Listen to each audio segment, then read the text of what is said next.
I'm at K 2025, and one of the best things about K is the amount of resources in terms of information, material suppliers, and of course one of the big areas is sustainability. So I'm here at Sheer Edge with Ben.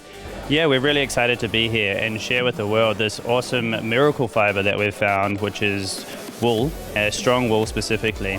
It's available globally, and we're able to compound it with everyday polymers and create a better and unique material that can be used across the board. And tell us about the way that it looks, because it has a very distinctive characteristic. I mean, there's no mistaking that's wool. Or Yeah, exactly. It's very exciting. It almost gives it a bit of a rustic and natural feel.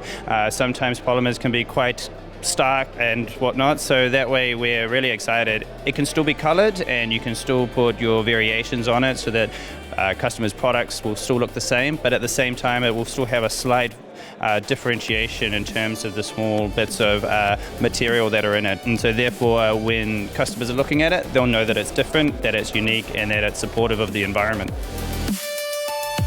We are presenting here today in K exhibition our micro-autenfite technology, where design meets protection, because we are engraving something into the injection mold to give some design and protection inside the injected part.